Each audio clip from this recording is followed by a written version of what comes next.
The story begins with a nameless narrator acquiring 3 notebooks, accompanied by 3 deeply unsettling hidden photographs. The first picture shows a young child, but the longer you look, the more horrific it becomes. The child wears a strained, monkey-like grin that completely lacks genuine emotion. The second photograph captures a handsome university student. He is impeccably dressed and sitting cross-legged, yet his smile feels artificial and weightless, devoid of any real human substance.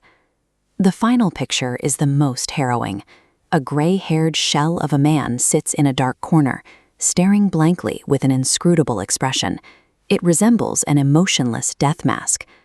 These photographs chronicle the life of Oba Yozo, the protagonist of Osamu Dazai's novel, No Longer Human. Published mere months before Dazai took his own life, the book serves as a haunting, semi-autobiographical confession. Despite being born into privilege, Yozo is paralyzed by an intense dread of other people. He finds their anger and hypocrisy entirely incomprehensible, leaving him terrified of basic human interaction. To survive his own family, he invents a defense mechanism, the clown. By acting as the household jester and making everyone laugh, he deflects their scrutiny and hides his deep depression. The mask works flawlessly to protect him from judgment, yet by constantly performing for others, he completely alienates himself from his own identity and desires. Curious, the facade holds until high school. During gym class, Yozo deliberately botches a physical exercise to get a laugh, but an observant, awkward boy named Takichi catches him, whispering that he missed the bar on purpose. Yozo panics.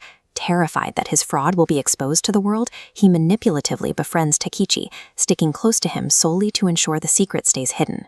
Takichi shows him something that shifts his perspective, the art of painters who, out of their own terror of humanity, drew the ghosts and monsters they saw in real people.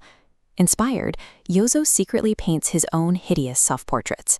On the canvas, he finally drops the clown act, expressing his inner agony without fear of reprisal. This is a photograph of Tokyo in the early 20th century. The sheer scale and chaos of these crowds represent a crushing, overwhelming presence for someone already terrified of society. At university, he meets a cynical artist named Horiki, who quickly initiates Yozo into the city's underbelly of pawnshops, prostitutes, and heavy drinking. His clowning is no longer enough to manage his escalating terror. Yozo now requires constant alcohol just to numb his fear of human interaction. This photograph captures the interior of an upscale Tokyo bar from the era. In a setting much like this, Yozo meets Tsuneko, a deeply unhappy hostess with a husband in jail. For the first time, Yozo finds someone who shares his unspoken despair. Exhausted by the effort of living, they agree to drown themselves in the ocean. Tsuneko dies, while Yozo survives. He is left with an excruciating guilt that officially severs him from his family. Drifting through the city as a kept man, Yozo briefly moves in with a widow named Shizuko and her young daughter. Recognizing their humble happiness, he convinces himself his toxic presence will ruin them and walks out. He later marries a young tobacco shop worker named Yoshiko. She possesses a naive genius for trusting people. Her absolute faith temporarily grounds him, prompting him to stop drinking and work steadily. Then Horiki returns. During a night of drinking, Horiki leads Yozo to the roof, paralyzing him by pointing out a shadow in the window below. Yozo is forced to witness Yoshiko being sexually assaulted. The physical assault alone does not break him.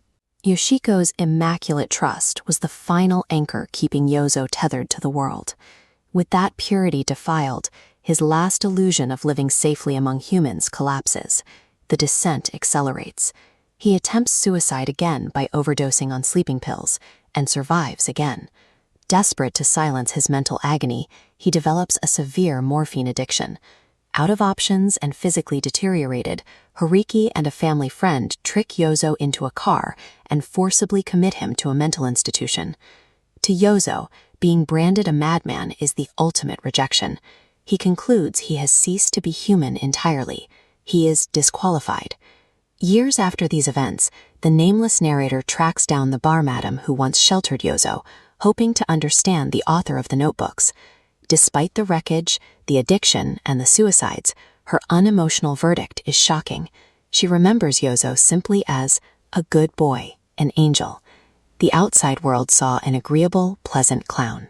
They remained entirely blind to the burning hell of paranoia and isolation he experienced every day. No longer human stands as a devastating psychological warning. When we completely suppress our true selves to appease the expectations of society, we risk losing our qualification to be human at all.